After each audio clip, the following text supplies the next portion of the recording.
Hello likers, welcome back to our channel. It's me, your fave, your one and only, your baby girl Malaika. So likers, we are doing the critical review of Mr. Aloy series, When Marriage Becomes a Nightmare, episode 27.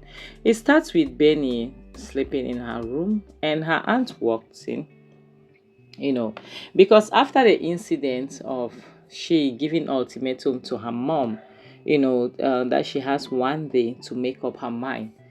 She went back into her bedroom, she climbed upstairs, and she didn't expect anyone to come, but her aunt walked in, because she was thinking that she's very angry and they needed to listen to her and she'll go back and sleep. But her aunt walked into her bedroom because she had few choosing words for her, because at this point, Benita is feeling like, yes, she has made up her mind, she's angry, she said what she said and she's not sorry about it.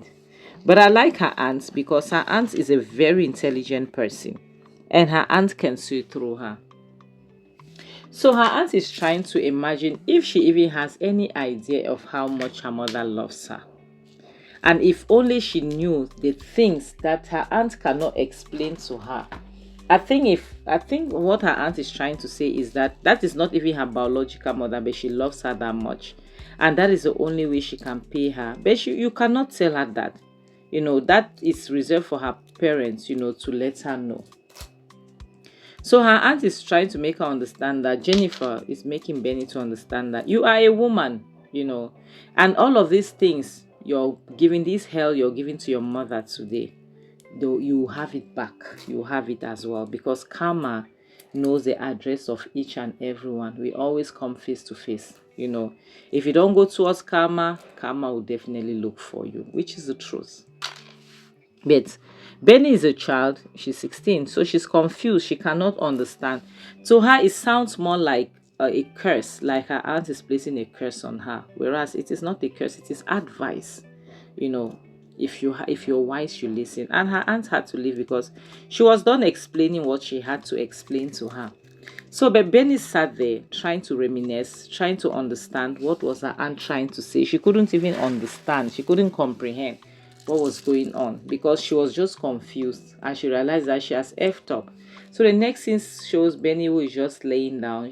She looks depressed, and the next person, somebody walks into her bedroom, and she checks. It is her mother. Her mother, Benny have said her own. Her mother didn't say anything. Benny didn't give her a chance to say anything. But being a mother, you cannot let your child, especially a mother who loves her daughter so much, she's not willing to let her child go to bed angry.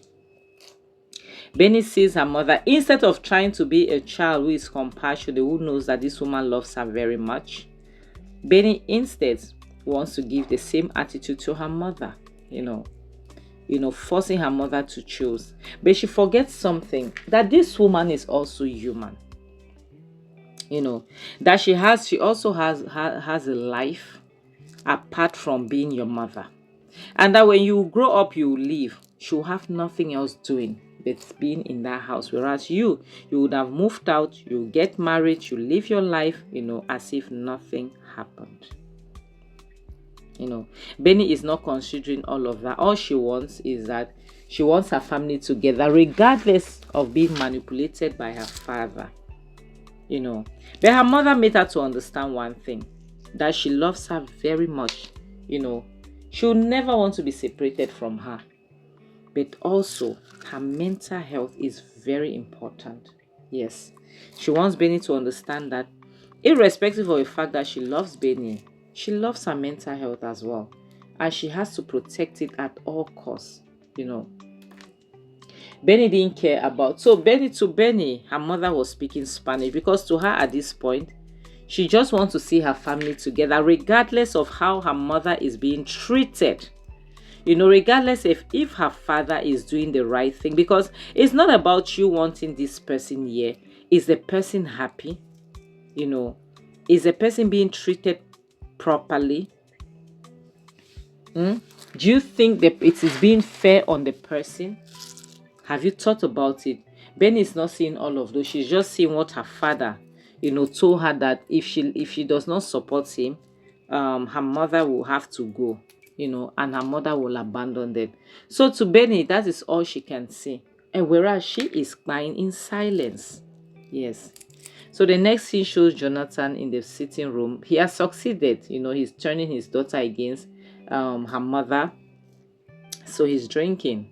And Jennifer walked down the staircases, because she has been looking for Jonathan everywhere. She couldn't find him. And when she found him, she just wanted to know, how it felt. But as soon as Jonathan saw Jennifer, Jonathan already knew. He knows his sister. So already he knew that she was going to bombard him with questions, or words of wisdom. So Jonathan already made Jennifer understand that, listen, I don't have time for this. Whatever it is that you came with, I am not interested. But Jennifer did not go there to fight. Jennifer just went there, trying to understand something.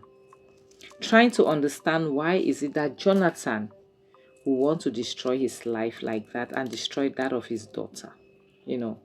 Because Jonathan wants what he cannot give in return. She wanted to understand why was Jonathan trying to use his little girl against his wife. Because as the truth is, you see some women, they'll marry. They don't even want to work. They don't want to do anything. They just want to sit at home and eat their husband's money because they just want to be full-time housewife. Sorry guys, I'm picking beans as well. Whereas you see other women, they want to give in their all. They are career driving. They are career driven. Sorry. They want to put in their all to help their husband. They are there. They do everything. But this man is not appreciative. Rather, he will put up his daughter against his wife because he's so proud. And Jennifer is just trying to understand why is her brother so proud instead of how can you be broke and proud at the same time? How is that even possible? You don't have any money. Yes, because it's the truth. If Jennifer was a bad woman, today Jennifer chose to put you out of the house, what would you do? You will not be able to do anything. You will not have anywhere to go. You will not have any money. But you're thinking of making your child to go against her. Yes. How does that even make sense? Make it make sense. So Jonathan, to him, it's more like he will go at any length to subdue his wife. All he wants is to have, he wants his friend to see him like Odogu silencer. He wants his friend to see him like an Odogu out there. Because to him, he cannot be an Odogu if his wife is working. If his wife is successful and in the eyes of people he is not succeeding, he cannot be an Odogu. To him, an Odogu is only when you are the one, the breadwinner, the sole bread. Whereas you cannot even do it because you are a lazy man. So his sister is just trying to help. She's just trying to, to make her brother understand that this thing you're doing is going to backfire. But Jonathan doesn't care. To Jonathan, he doesn't see anything wrong in what he's doing. To him, he will use his daughter as much as he can, so long as he gets what he wants. Yes. But he forgets that sometimes there are some mothers that would prefer to sacrifice you than to sacrifice their head. Because they know that when they go and get stuff, you will come back home. Yes. You will come back home. Jonathan, on his mind, he's one of those men that think that their wives love them so much that they will never want to give them up. That's what he's thinking. Yes, that's how he sees things. That Jennifer will never want to give him up because Clara will never want to give him up because she loves him so much and loves their daughter as well. Like she loves this family, so she'll do anything to keep it together. Yes, she'll do anything to make it work. But he forgets that sometimes the way you think you can manipulate people, be careful. And that is the reason why today, women, there are a lot of, the divorce rate is high. I dislike divorce, as I cannot lie to you people. But sometimes you have to pick between your mental health. Because that's why before you see some mothers, they have incurable diseases, they have heart problem. Why? Because of all the pain they had to take, and at the end they will buy for nothing. Yes. So we only have one life to live. We should live it. Nobody will buy being buried with their child, and no child will buy being buried with their parents. So sometimes if they going gets tough, choose your mental health. Yes, let God take control of the rest.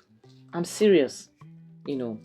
So he's there standing and thinking. The next thing shows Benita that's in her room crying because she realized that she has put her mother in a tough spot. She has twisted her arm. As she heard a knock, she quickly cleaned her eyes. And it was her grandmother. The one that is always busy, but the one that busy, but it's just too much. She's coming. I don't understand how a mother who want the daughter to be in a marriage no matter what, just to save face, irrespective of how her mental health is being tormented, how it is being tortured. She doesn't care. She just wants to save face. She just wants to go to the village for her friends to say, oh, I'm coming from my daughter's husband's house. That is what she wants. Now she's coming to thank her granddaughter, for twisting her mother's arm, for putting her mother's back against the wall, because to her, wisdom is not about age, which is true. Wisdom has nothing to do with age, but sometimes we should realize that it is not everything that needs savings. There are some things that you just have to let it break. You just have to let it be the way it is. If God will amend it back, God will eventually amend it, because there are some situations that it will not be you. It will not depend on you. You will not be able to revive it. That the only person that will be able to revive that situation will be none other than God. Yes, I think this is Clara's situation right now. So her mother. The next scene shows Clara, who is sitting outside alone. Just thinking about life in general, all the rest. And Jennifer comes, approaches her to find out how she was doing. Clara is down, which is very normal. Clara is down because Clara's family is not okay. Clara is going through hard times. Her daughter, the person that she thought she could count on, and the same person that has been encouraging her, to push on, is now against her. Thank God for people like Jennifer with words of wisdom, because Jennifer made Clara to understand that in this life, a time comes where a child or a mother must choose herself, because before becoming a mother, she was once a child as well. She is human. She has dreams and aspirations. That it is better for somebody to live long enough, to fulfill their dreams and aspiration, than to just be, and wouldn't care. So to her, she's trying to make Clara understand that at the end of the day, you have to choose you, because you matter a lot. Yes, you have to think about yourself. You have to think about your mental health, because at the end of it all, it is about you. Because this same your daughter, if tomorrow you chooses her, she will soon be old enough to be married, to have her own family, and in some places even she's old enough to be a wife. What would you do then? You reach a certain age where you regret why did you not follow your dreams. You'll be too late, because you will not have the energy to do it. So if I were you, I would think properly before making certain decisions. I will put me first, because at the end of the day, whether you are around or not, Clara will survive. Benny will survive. And even if her father is not around, Benny will be strong. She will be old enough to take care of herself. So with or without you, they will survive. Yes, so choose you. Honestly speaking, I think Clara should choose her at this point, because Jennifer is unable to make her understand that my brother is using your daughter, because Clara herself knows already that girl speaking wasn't her daughter. Those words could never be her own. Those words were put into her mouth by none other than her father. So she should not accept it. So the next scene shows Jonathan, who is sleeping or pretending to be asleep. And Clara walks into the room, from outside. She's trying to go to the bedroom, to the bathroom, because she's tired, she's exhausted. She has been up the whole day. But Jonathan will not sleep. Jonathan is always, when you've been doing something, you always think that the same thing that you're doing, that's what people are doing. The fact that he goes and manipulates his daughter to favor him, he's feeling like Clara, if Clara is not by his side, he's always feeling like Clara is doing the same thing, whereas Clara will never do something like that. Clara has always stood by him, even when their daughter wanted to say something, Clara will stand by Jonathan. But Jonathan is doing for Jonathan, it is the contrary. So he's trying to know where Clara is coming from. It is a shame, it's a pity, because Clara is gradually losing all respect for her husband. And at some point he's trying to know why is it that Clara cannot just obey him and do what he asked him to do. If he was even the type of husband may God never give us such husbands. If he was the type of husband that was even a hustler, that will hustle like others out there, it would have even been better. But he's a lazy type that will want to, the only thing he can do, is to be proud, carry his shoulder around, being a man, showing himself. That's all he can do for himself. Want to show that he is capable of this, is capable of that, whereas he has nothing for himself. It's a pity, honestly speaking, that you marry somebody thinking that you've married your best friend, only for that your best friend to turn out to be your worst enemy. It is a pity, and it's painful. Yes, it is painful for something like this to happen. I feel bad for Clara, like as I can't lie to you. So, like as I always say, pick you first. Think of your mental health. Don't let anyone tell you what to do or how to live your life. All right? Think of your mental health, because tomorrow, without them, you'll be just you, yourself, and you. So, pick you always. Thank you, likers, for everything. On this note, I'll have to say, bye, guys. Take care of yourself.